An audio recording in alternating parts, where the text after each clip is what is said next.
Man, I'm sorry. I'm wasting your time, man. Hey, no worries. If you're using the bag to distract yourself, you can't stop thinking about your son.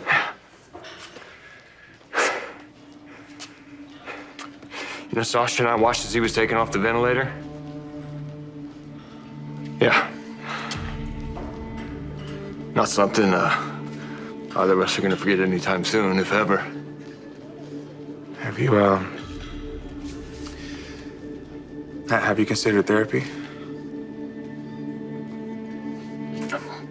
Man, I would, you know, if she wanted to, but she just keeps distancing herself from me. And she doesn't want to talk about Liam. She goes right back to work, acts like everything is normal. Well, nothing is normal for you. No, man.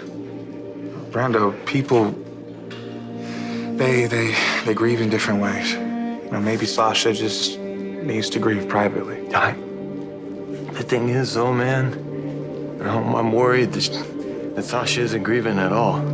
I can't believe how busy we've been at the office.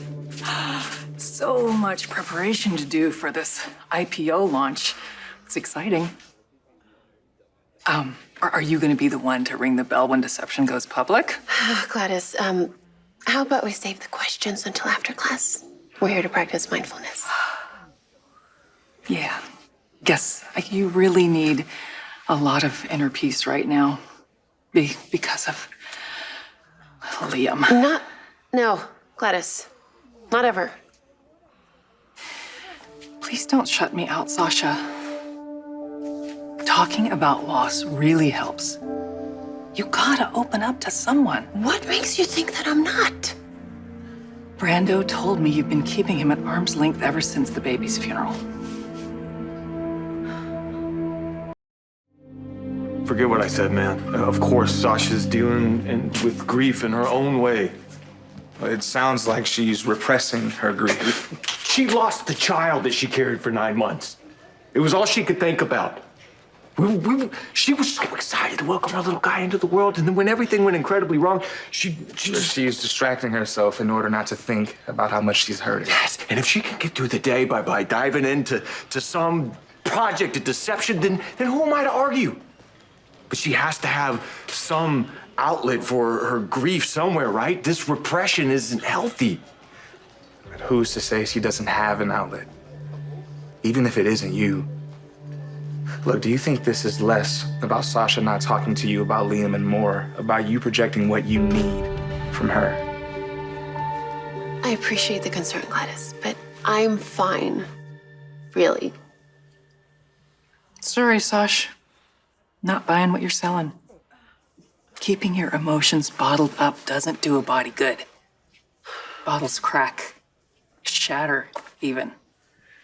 Cleaning up the glass ain't pretty. Just because you don't like how I'm grieving doesn't mean that I'm not grieving.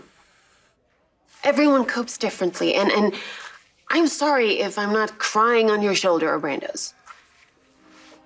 Oh, Brando is too.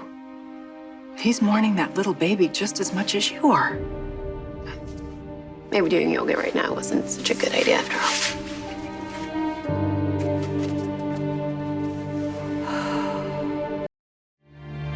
No, wait. You're leaving? Gladys. Yes, I saw that you were sitting next to her. Well, we could swap. You could sit next to my mom. I thought you liked your mom. Yeah, I do like my mom, but she won't stop bringing up Louise.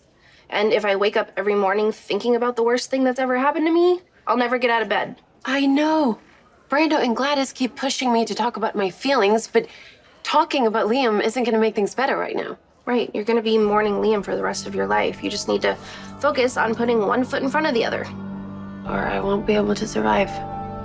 And Liam might be forgotten.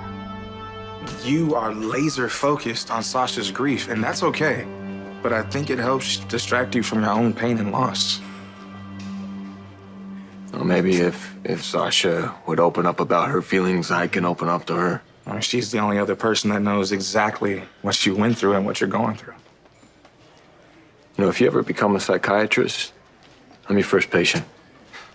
Well, in the meantime, Dr. Collins, he's no slouch.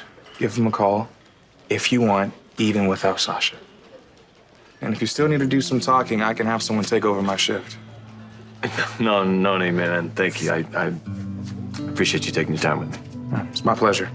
Truly. Amen. All right, bro.